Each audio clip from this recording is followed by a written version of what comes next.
Welcome to Lost Love Mystery, where every story unravels a secret. So, let's dive into another story. I still remember the night my world began to fall apart, as clearly as if it were yesterday. Sarah, my wife of 7 years, had told me she'd be home late from work again. She'd been saying that a lot lately, spending more nights at the office, always with some excuse. A big deadline, an urgent meeting, a team project that couldn't wait. It all sounded routine until I caught the unmistakable scent of cologne on her blouse one night. A scent I knew wasn't mine.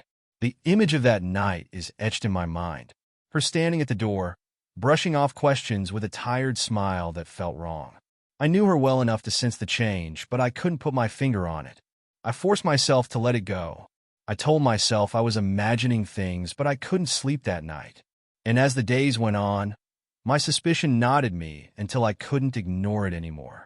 One evening she was out again, supposedly for a business dinner. I had put the kids to bed and was trying to lose myself in a movie. But the tension was impossible to ignore. My phone buzzed with a message from my friend Rob. "Mark, you okay, man? You've been quiet lately." I took a deep breath and decided to be honest. I don't know. I feel like something's off with Sarah. She's always working late, meeting up with friends, and when she's home, she's not really here. Have you talked to her about it? Tried, but she just brushes it off, says I'm imagining things. Rob's reply was cautious, but direct. "Look, man, I'm not saying anything's going on, but if you feel something's up, you owe it to yourself to find out." I stared at that message for a long time, his words drilling through my brain like a warning. I decided right then that I'd finally get to the truth.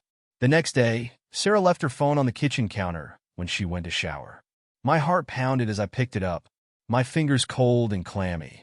I knew this was an invasion of her privacy, but I couldn't live with the questions knowing of me anymore. One notification caught my eye, a message from someone named M. I opened it, feeling a strange mix of fear and anger. "Last night was amazing. Can't wait to see you again." I felt like someone had just knocked the air out of my lungs. My hands shook as I set the phone down, and I tried to gather myself before she returned. What was I supposed to say? How could I confront her without breaking down? When she came back into the kitchen, I forced myself to act normal. She kissed me on the cheek, too distracted to notice the strain in my smile, and left. For work. As soon as he was gone, I sat there, staring at the wall, trying to process the betrayal, unraveling before me. This wasn't just a passing fling. She was falling for someone else, and I hadn't even seen it coming. That evening, I decided I couldn't wait any longer. Sarah had told me she'd be working late at the office, but I was done taking her word for it. Knowing she had a few other errands to run before heading there, I left the kids at my mom's house for the weekend, told them I'd be back soon, and decided to follow her. My mind was set on uncovering the truth. I parked outside her office building and waited. I watched as Sarah arrived, her heels clicking against the pavement. She looked beautiful, but there was a tension in her posture that I hadn't seen before. Hours passed, and I began to feel a sense of foreboding. But when I thought I couldn't take it anymore, I saw Mike, her co-worker, enter the building. My heart sank. I felt like I was walking into a trap, but I needed to know the truth. I waited until the office lights began to dim, then quietly made my way to the entrance, slipping inside unnoticed. I crept down the hallway, my heart racing as I approached the conference room. Peeking through the glass door, I saw Sarah and Mike together, leaning close over a table, covered with papers. My stomach turned as I watched them laugh, the chemistry between them palpable. Then it happened. I couldn't believe my eyes. In one swift motion, they leaned in closer, and before I could process it, they were kissing, passionately, and starting to take their clothes off. My breath caught in my throat, and the room spun. It felt like I was watching my whole life unravel before me. "Sarah," I yelled, bursting into the room, my voice echoing off the walls. "What the hell is going on?" He turned, her face going pale. "Mark, what is this?" I shouted, my heart shattering into a million pieces. "How could you do this to me? To our family? It's not what you think. She started, but I cut her off." "Just what? Just cheating?" I felt rage flooding through me. You've been lying to me for months, sneaking around like a thief in the night. Mike took a step back, hands raised in defense. Mark, this is not the place for this, he said, his tone defensive. What up? This is between me and my wife, I snapped. Sarah's eyes were filled with tears. Mark, please let's talk about this. Talk?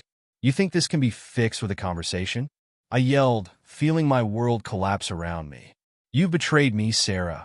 You've betrayed our family. I didn't mean for it to happen. I swear I was lonely and Mike was there to listen, she said, her voice breaking. Lonely? With 2 kids at home? Do you think that's an excuse? I replied, feeling a mix of anger and despair. What about Emma and Jake? They love you, and this is how you repay them?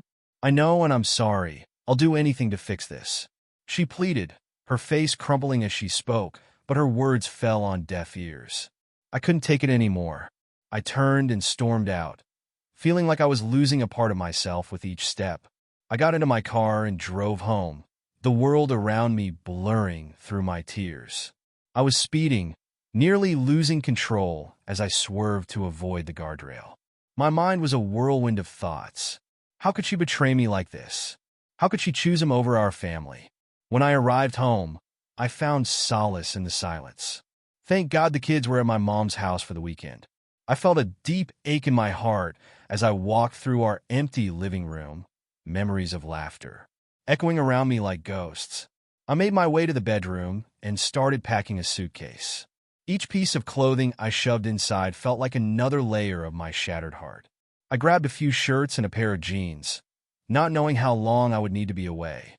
As I packed, I caught a glimpse of our marriage certificate framed on the wall. My chest tightened. In one swift motion, I tore it off the wall and ripped it in half, feeling a sense of finality wash over me. My whole life felt like a lie, and I could no longer pretend it wasn't.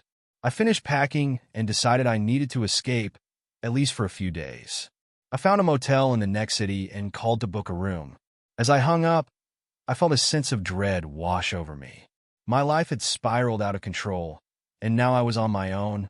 When Sarah returned home, she called out for me, but nobody answered.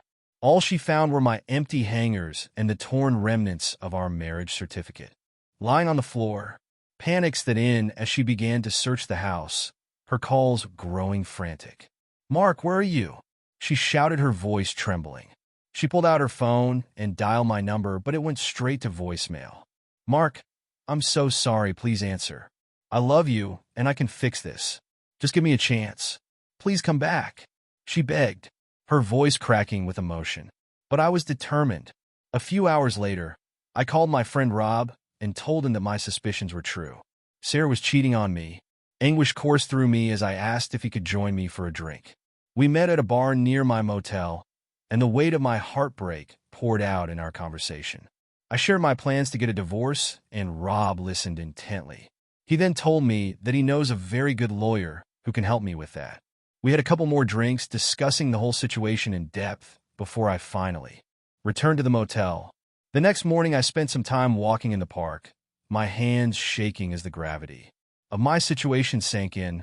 Each step felt heavy with the realization of how serious this was. He's turned into a blur as I settled into the motel. I spent hours thinking about my marriage, my children, and my future. I realized I couldn't keep going like this. The love I once had for Sarah had turned to ashes, and I couldn't rebuild from that. When I finally worked up the courage to call Sarah, I could hear the desperation in her voice. Mark, please just talk to me. I'll do anything to make this right. I love you. Love isn't enough, Sarah. You shattered my trust. I can't just forget that, I replied, my heart heavy with grief. I'll go to counseling. I'll change. Just please don't do this, she pleaded, but I could hear the tears in her voice. I have to think about our kids. I don't want them to be caught in the middle of this. I said, my voice firm but filled with pain. Mark, please don't leave me, she whispered, and I could hear her heart break in the silence. But I knew what I had to do. I had to be strong for our kids, to give them a chance at a stable life without the constant tension that had begun to strangle our home. After I hung up the phone with Sarah, I took a deep breath and dialed my mom's number. She answered almost immediately, her warm, familiar voice offering a hint of comfort amid The chaos. Mark, honey, is everything all right? She asked, her voice filled with concern. I hadn't told her what was happening yet, and I could hear the worry in her tone. Mom, I paused, trying to keep my voice steady. I need to talk to you about something. It's about Sarah and me. The words came out strained, but once I started, I couldn't stop. I poured it all out, the late nights, the lies, and finally how I had caught Sarah in her office with someone else. There was silence on the other end, and then a soft sigh. Oh, Mark, she murmured, her voice thick with sympathy. I had no idea you were going through all of this. I'm so sorry. What are you going to do? I don't know yet, I admitted. I'm trying to figure it out, but it's a lot. I can't even bring myself to go back to the house right now. I just can't be there. I thought maybe I'd stay at the motel a few more days, try to clear my head. She was quiet for a moment, processing everything I told her. What about Emma and Jake? She asked gently. That's why I'm calling, I said, rubbing my temples. I think it might be best if they stay with you for a little while, just until things calm down. I don't want them to be around all this tension, and I need time to figure out what to tell them. They're already going to be confused. I don't want them to feel caught in the middle of it all. Mom sighed softly, but there was a certain firmness in her voice. Of course, honey. They're more than welcome to stay as long as you need. I'll keep them busy, take them to the park, and try to make things as normal as possible. For them, you just focus on what you need to do. Thank you, Mom. I whispered, relief flooding through me. I don't know what I'd do without you right now. You don't have to do this alone, Mark. She replied, her voice gentle but unwavering. Take all the time you need to sort things out. And remember, whatever happens, you've got a family who loves you and will help you through this. I nodded, even though she couldn't see me. Her words, her support, it meant everything. Knowing that Emma and Jake were safe, surrounded by love and stability, gave me the tiniest bit of peace. I rode ahead felt impossibly long, but at least I didn't have to travel it completely alone. A few days later, I went back to the house. Sarah was there waiting for me. She looked like she hadn't slept, her eyes swollen from crying, but I didn't care. I had come to get the rest of my stuff, to start over without her. Mark, please, she whispered as I packed. We can make this right. I'll do anything. I shook my head, my voice cold and empty. Sarah, do you really think I could ever trust you again? After everything you've done, she sobbed, reaching out for me.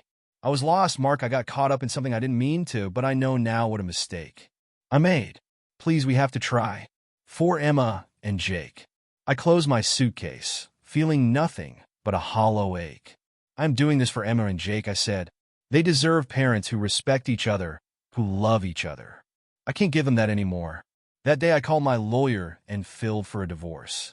The hardest part was telling the kids. They were too young to understand, to know why Daddy wasn't coming home, but I promised myself I'd be there for them, that I'd fight for every chance to be the father they needed, even if it meant starting over. I was determined to shield them from the chaos of our broken marriage. In the months that followed, I rebuilt my life piece by piece, finding strength in places I hadn't known existed.